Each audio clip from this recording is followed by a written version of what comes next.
जय श्री कृष्ण दोस्तों, आप सबका अपने चैनल पुण्य धर्म में स्वागत है। आज 4 जनवरी है और आज से माघ मास प्रारंभ हो गया है। आप सब आज से पूरे माघ मास की कथा सुनेंगे। आप सबसे अनुरोध है कि चैनल को सब्सक्राइब नहीं किए हैं तो जरूर कर लीजिए, जिससे माघ मास की पूरी कथा सुन सकें और पुण्य फल की प्राप्ति कर सकें। हिंदू धर्म ग्रंथों में माघ मास को समस्त मासों में सर्वाधिक पवित्र, पुण्यदायक एवं मोक्ष प्रदान करने वाला कहा गया है। यह मास धर्म, सत्य, संयम और तपस्या का प्रतीक है।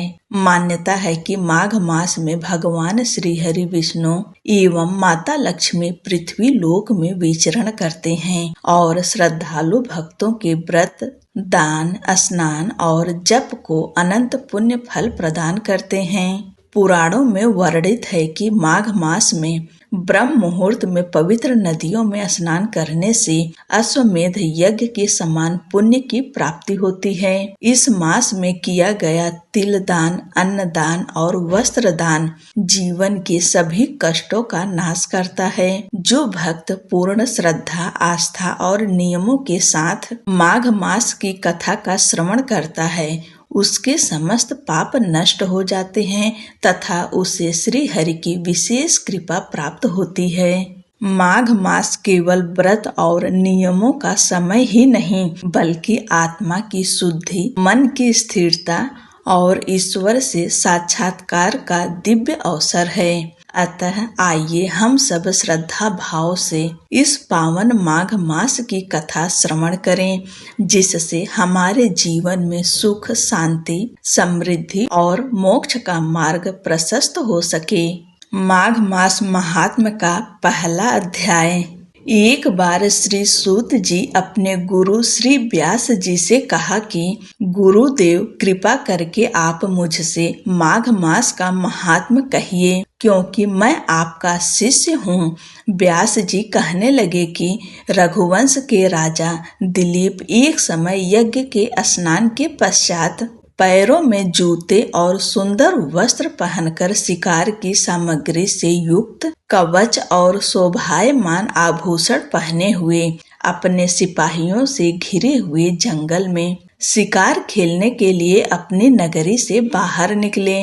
उनके सिपाही जंगल में शिकार के लिए मृग, व्याघ्र, सिंह आदि जंतुओं की तलाश में इधर उधर फिरने लगे।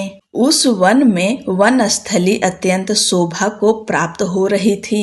कहीं कहीं मृगों की झुंड फिरते थे, कहीं गीदड़ अपना भयंकर शब्द कर रहे थे, कहीं गैंडों का समूह हाथियों के समान फिर रहा था, कहीं वृक्षों के कोटरों में बैठे हुए उल्लू अपना भयानक शब्द कर रहे थे, कहीं सिंहों के पद चिन्हों के साथ घायल मृगों के रक्त से भूमि लाल हो रही थी, कहीं दूध से भरी थनों वाली सुंदर भैंसें फिर रही थी, कहीं पर सुगंधित पुष्प, हरी भरी लताएं वन की शोभा को बढ़ा रही थी, कहीं बड़े बड़े पेड़ खड़े थे तो कहीं पर उन पेड़ों पर बड़े बड़े अजगर और उनकी केचुलियां भी पड़ी हुई थी। उसी समय राजा के सिपाहियों के बाजे की आवाज सुनकर एक मृग वन में से निकलकर भागने लगा और बड़ी बड़ी चौकड़ियां भरता हुआ आगे बढ़ा। राजा ने उसके पीछे अपना घोड़ा दौड़ाया, परंतु मृग पूरी शक्ति से भागने लगा। मृग कांटेदार वृक्षों के एक जंगल में घुसा और राजा ने भी उसके पीछे वन में प्रवेश किया, परंतु दूर जाकर मृग राजा की दृष्टि से ओझल होकर निकल गया। राजा निर्जन वन में अपने सैनिकों सहित प्यास के मारे अति दुखी हो गया। दोपहर के समय अधिक मार्ग चलने से सैनिक थक गए और घोड़े रुक गए। कुछ देर बाद राजा ने एक बड़ा भारी सुंदर सरोवर देखा, जिसके किनारे पर घने वृक्ष थे। इसका जल सज्जनों के हृदय के समान स्वच्छ और पवित्र था। सरोवर का जल लहरों से बड़ा सुंदर लगता था। जल में अनेक प्रकार के जल जंतु, मछलियां आदि स्वच्छंदता से इधर उधर फिर रही थी। दुष्टों के समान निर्दयी चित्त वाले मगरमच्छ भी थे। किसी किसी जगह लोभी के समान मिसाल भी पड़ी हुई थी, जैसे विपत्ति में पड़े हुए लोगों को दुखों को हरने वाले दानी पुरुष के समान यह सरोवर अपने जल से सबको सुखी करता था, जैसे मेघ चातक के दुख को हरता है। इस सरोवर को देखकर राजा की थकावट दूर हो गई। रात्रि को राजा ने वहीं विश्राम किया और सैनिक पहरा देने लगे और चारों तरफ फैल गए।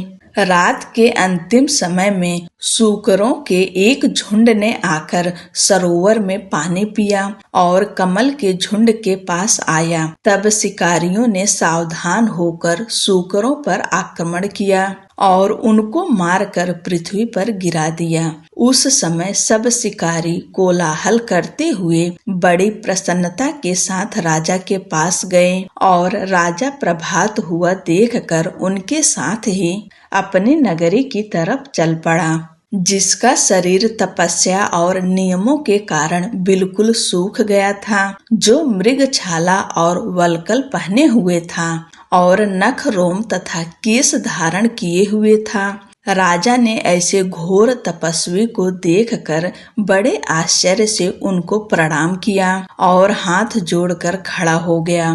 तपस्वी ने राजा से कहा कि हे राजन, इस पुण्य शुभ माघ में इस सरोवर को छोड़कर तुम यहाँ से क्यों जाने की इच्छा करते हो? तब राजा कहने लगा कि महात्मन, मैं तो माघ मास में स्नान के फल को कुछ भी नहीं जानता। कृपा करके आप विस्तार पूर्वक मुझे बताइए। पहला अध्याय संपूर्ण हुआ और अगला अध्याय आप सब अगले दिन सुनेंगे। तब तक के लिए जय श्री कृष्णा, राधे राधे।